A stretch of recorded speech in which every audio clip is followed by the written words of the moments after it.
My name is Grace Nicol.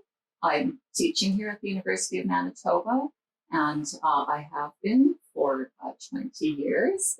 I was also a student here and received my Bachelor of Fine Arts here, and then went on to NASCAD to receive my MFA. I'm Mennonite, and I'm third generation.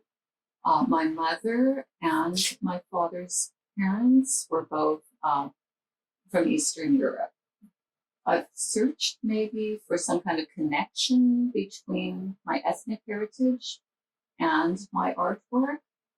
And after working for about 40 years, I see that it's finally surfacing, or at least maybe just becoming more apparent and visible to me. Very recently, I have discovered actually a branch of myolica, which is a certain kind of ceramics, very popular in Italy, for instance. It started, I think, in Spain on Mallorca.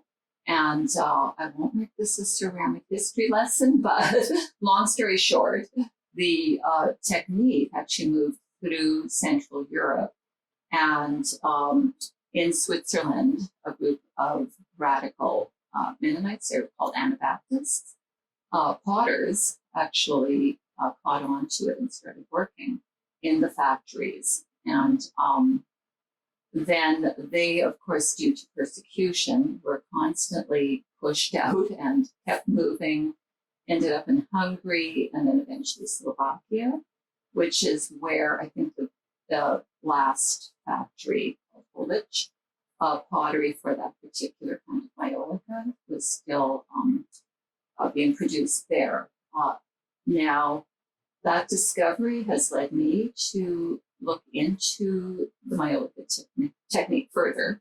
I've already taught it, in fact, and dabbled with it here and there, but it's taken on a whole different meaning, a whole extra level where, of all things, my spring and summer was going to be devoted to traveling along those potters' routes right into eventually going to Ukraine.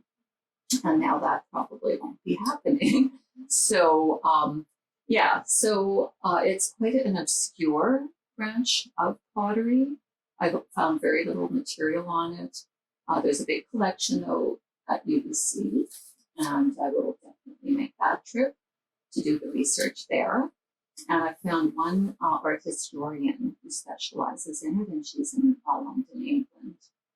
So it took me this long to feel I can finally claim a part of ceramic history as part of a heritage that I actually connect to. I was in fine arts from 1976 to 1980.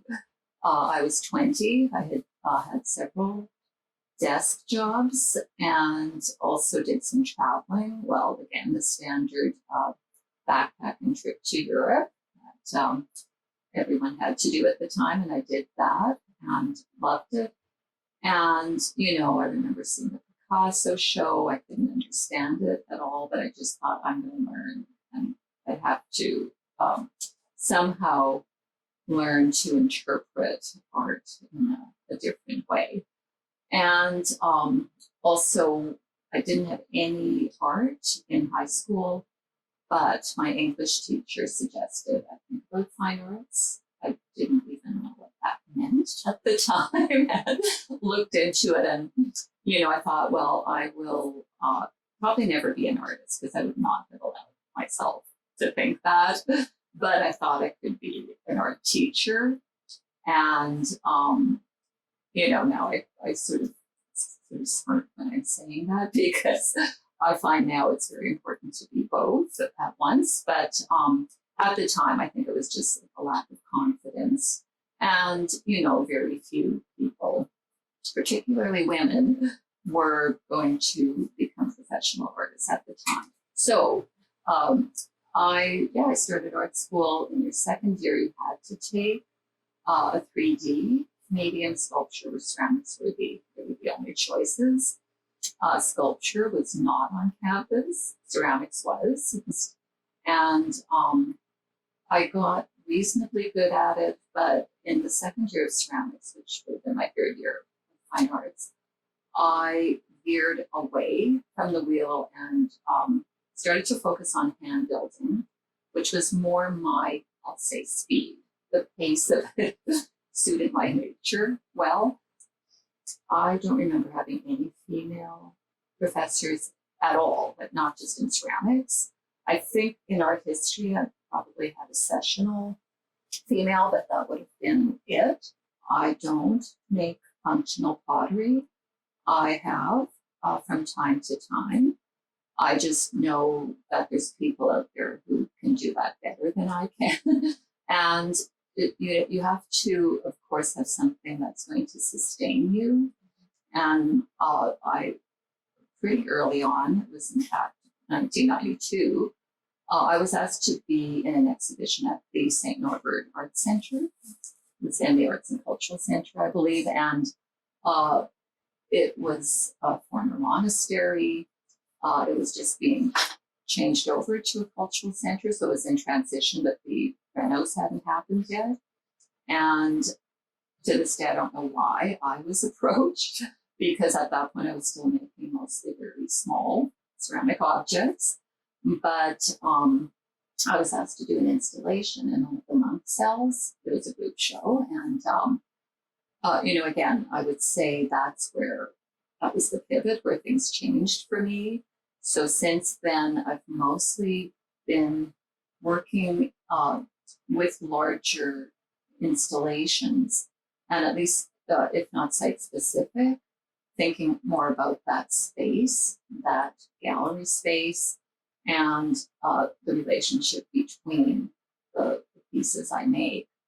So the fact that I work with clay, which then becomes ceramics once fired, has definitely had a huge impact on my career, what was available to me and what wasn't. And I'm not saying that that was always a bad thing. So some things, have come my way because of the medium. Other things have simply been out of reach. And, I'm not finished yet, so we'll see. Maybe those things will still come to me. I have had a series of solo exhibitions in public galleries, reputable. I can't really complain about that, but I think it's simply a fact that there is still a kind of dividing line, and not only ceramics, but craft and art, which is interesting to me. I don't think we'll ever solve it. And it stems from, I tell my students sometimes, because they get very upset about feeling excluded or that binary. And, I do point out that in the past, what we're doing, and not only against ceramics, but it's one of the minor arts as opposed to high art. I tend to use the word craftsmanship more, craftswomanship, or whichever way you want to put it, because I think there too, with what I do, speaking more personally, I have a very high standard, and I try to definitely pass that on to my students. And I think partially that is part of it, that sort of, I think there is that kind of desire to master the material. And I can now say that I love clay, and I know up till now, I didn't really have the nerve to say that because it sounds maybe a little corny, hackneyed, but I have to say the material itself has kept my interest through all the years and the challenge of it. And I think also, the kind of versatility. I don't repeat my work generally, and I'm forever pushing into new territory. And it lets me do that. But also, I think in the end, it's the malleability of it that I still find really appealing and compelling. And the challenge. I feel like I'm still really just starting. We'll probably always feel that way.